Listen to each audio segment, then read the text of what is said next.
ये है हमारे हिस्टोरिकल टेक्स्ट।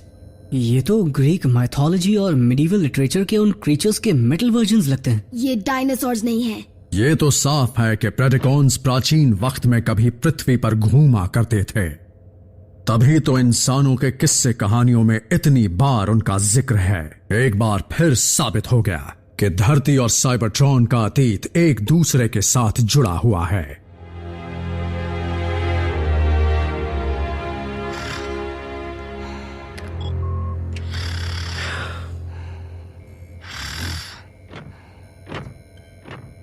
Synthetic Energon? बिल्कुल। हमारे पास बिल्कुल भी एनर्जॉन बचा नहीं है, क्योंकि जो बचा था वो बेस के साथ उड़ गया। उसकी कमी हमें आने वाले दिनों में कमजोर बना सकती है। बिल्कुल सही सोचा है रैचेट। लेकिन प्लीज मुझसे ज्यादा उम्मीद मत लगाना। मुझे इसके साथ दूसरी जरूरी चीजें भी बनानी है। प्राइम, सैटेलाइट सर्वेलेंस को डिसेप्टिकॉन्स की एक्टिविटीज के 2 सिग्नल मिले हैं। एक एल पासो के बाहर ऑयल फील्ड्स के पास और दूसरा वाला स्कॉटलैंड में हिब्रिडिस ब्लफ्स के पास। इसीलिए अपनी कमर कसकर वहां जाना। हमें अलग अलग जाना चाहिए। अल्ट्रा मैग्नस, रैकर्स को ब्लफ्स ले जाओ। जे ऑप्टिमस, कमर कसना क्या होता है? एजेंट फाउलर की बातों को सिर्फ सुनो, उन्हें समझने की कोशिश मत करो और चलो।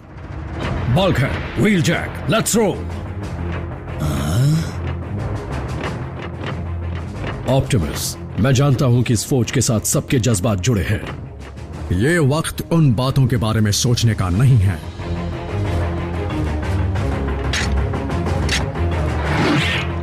अब मैं इसका इस्तेमाल असल में पीटने के लिए करूंगा।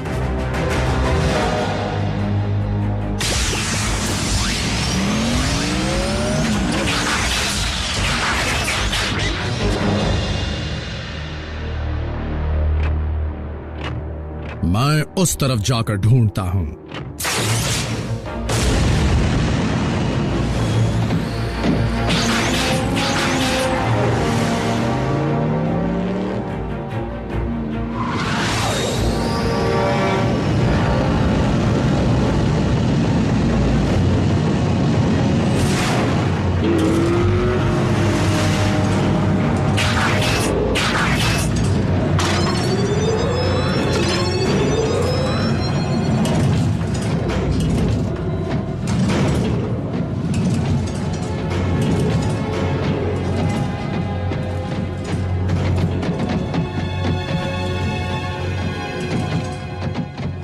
हे बी, क्या तुमने कभी प्राइम बनने के बारे में सोचा है?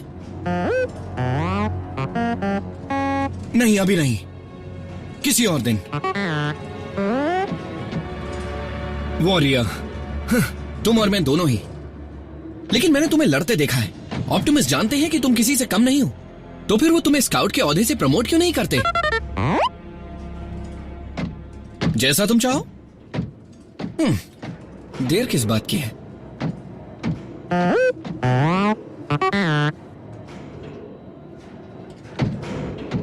शायद अपने प्लैनेट पर ग्रेजुएट होने की बात कुछ और ही होती। साइबरट्रॉन पर तुम में बहुत सब्र है, मुझे तुमसे सीखना चाहिए।